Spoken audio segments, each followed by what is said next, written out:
Welcome to the INFOWARS Nightly News. It's Friday, August 15th, 2014, and I'm Leanne McAdoo. Here's what's coming up tonight.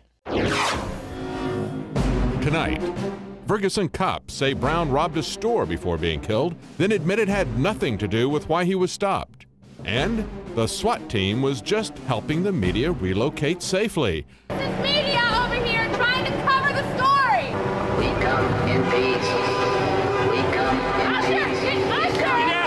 All that and more on tonight's INFOWARS Nightly News. Guys, shooting at me! Well, during a news press conference today, the Ferguson Police Department released what they say are video images of Michael Brown engaged in a robbery right before he was killed. Now, this accusation was made as police finally released the name of the officer who was involved in the incident, Darren Wilson. Now, it's quite curious as to why they would release this report, retroactively fitting it to fit this whole scenario of Michael Brown being shot. It's basically to say, look, he deserved it. He deserved to be shot because even though it had nothing to do with why the police pulled him over, earlier in the day he stole a box of Swisher Sweets. So basically trying to justify this insane amount of militarized police and police presence and shutting down this entire town. Now, even from the original reports, cops say they confronted Brown over standing in the middle of the street. That came directly from the police chief. The police this entire time never released a probable cause for stopping Brown. Of course, you know, this is known in the hood as racial profiling. So here the cops now come back out and say, see, he was doing something after all. It's this huge psyop to basically try and justify for the world now who is watching this scene unfold, to justify a psyop to say, this is why we need this militarized police force. But even if he did rob a store for a $50 box of Swisher Sweets, that does not justify his execution. This is America. He deserves due process of the law. Now, and at the point when Michael Brown or anyone puts their hands up and surrenders and says, please stop, don't shoot, I'm unarmed, and starts running away, the cops cannot just fire upon citizens willy-nilly into the neighborhood. What if children had been there? What if the bullet had gone through a car and hit an innocent civilian? We can't allow cops to have these rules of engagement. Here in Ferguson, Brown allegedly stole a box of cigars. Earlier this month, we reported on how a man was put in a chokehold to death by the NYPD because they said that he was selling individual cigarettes. Okay, so when does it end? When does petty theft or selling, you know, a cigarette one at a time, when does that justify this huge, heavy hand by the police? Even CNN thinks it's a little bizarre, although they are kind of running with the narrative of the protesters were violent, so the police responded. Of course, we were there documenting the entire time. That's not really how things went down. But just as the protesters have said, at this point, it has surpassed Michael Brown. This was basically a filter of rage that was bubbling up within the community after years of abuse by the Ferguson police there. The world was watching, journalists were there, and we saw how they reacted. So what do you think they're doing to these people on a daily basis? I mean, that's really goes to show, you know, how these people are feeling. And again, the images that they released had nothing to do with the initial shooting. It doesn't justify why the police were so heavy in their presence, and it definitely does not justify them tear gassing journalists and innocent protesters. We saw the video footage of them firing tear gas canisters at Al Jazeera, arresting journalists inside McDonald's. We have the footage of the SWAT team telling people to turn off their cameras, cops deliberately throwing flashbang grenades, tear gas, rubber bullets were fired at our reporters. And of course, you know, the police come out later and they say that it's not the attack on the press that it appeared to be. They were actually helping these guys take down their camera footage. They were actually helping the Al Jazeera news crew. The St. Charles County Sheriff's Department, which operates the SWAT team, said it was not the agency that fired the tear gas Wednesday night, but confirmed that it took down the abandoned lighting equipment because it made it difficult for officers to see. They couldn't see who they were inadvertently firing all these rubber bullets upon. Now, the department's lieutenant said that the SWAT team later helped the reporters out of the area and reunited them with their equipment. They just want to paint themselves as just being so helpful. They were just protecting their equipment and protecting their First Amendment right.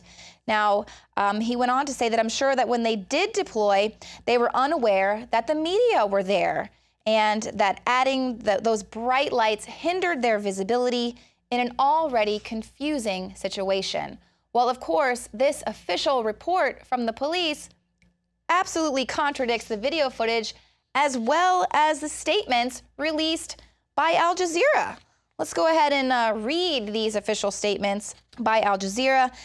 They said last night at 9:30 in Ferguson, Missouri, an Al Jazeera American news crew was reporting behind police barricades, and they did say it was about a mile down the way from where the protests were taking place.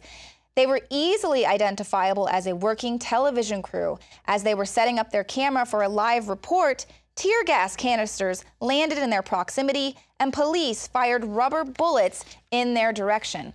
Police continued to shoot after crew members clearly and repeatedly shouted, "Press!"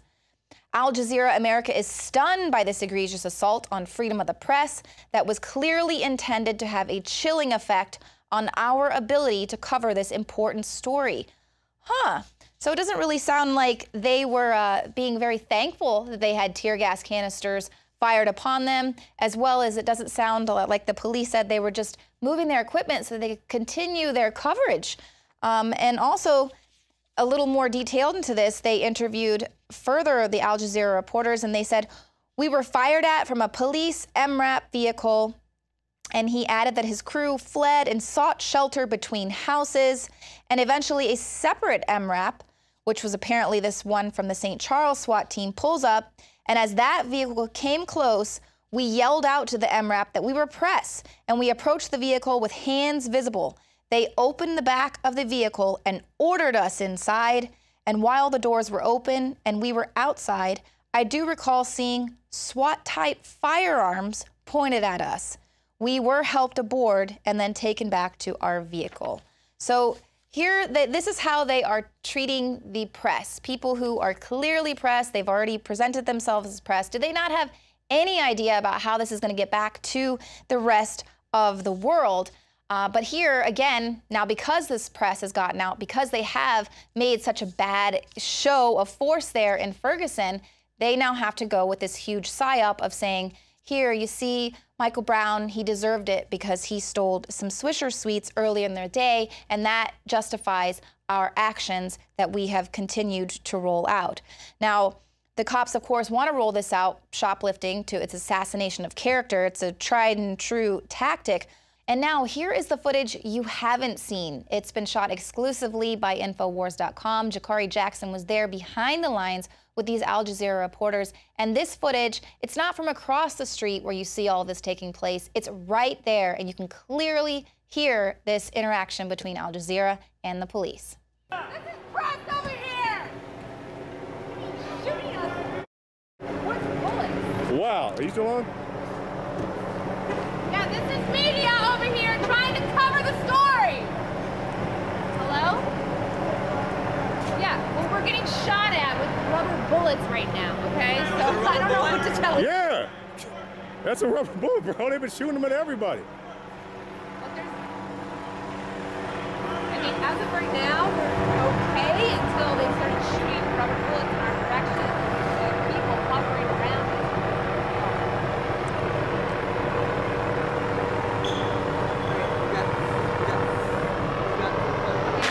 Jesus! Christ! Whoa, they threw it at the news! Well, I'm news too, but you know what I'm talking about. We can't go. Sam. We're moving. We're moving. Usher! Get Usher! All right. Look, so they did it to the new media too. Usher! You got hit, bro? Hey, who do you guys work for? Who do you work for? What with Al Jazeera America? Al Jazeera America. So they pop smoke at Al Jazeera America. Did you get hit with a rubber bullet? They fired a rubber bullet at us, and then tear gas. They tear gassed Al Jazeera America. So you see, it's not just INFOWARS.com. They're popping at anybody who's out here with a camera. So again, that is clear that the police were suppressing the freedom of the press, suppressing people's First Amendment right to peaceably assemble. Their actions are not justified because of petty theft. And that's why there's this huge psyop now because of all the things that have taken place over the last few days. Now they want the media to spin this to justify the need for that huge military presence. CNN US writes on their website that the Ferguson police officer who shot Michael Brown didn't stop him because he was suspected in a recent robbery, but because he was walking down the middle of the street blocking traffic. Again, it was not related, and they ask, so why did Ferguson police decide to release surveillance video of the alleged convenience store robbery the same day that they named who the police officer was who fatally shot this teenager? These two incidents are not related.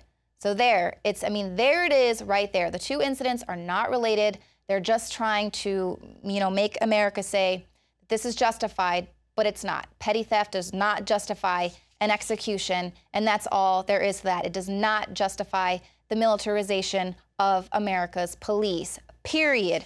And now we have a former cop. It's not just you and I. It's not just Michael Brown.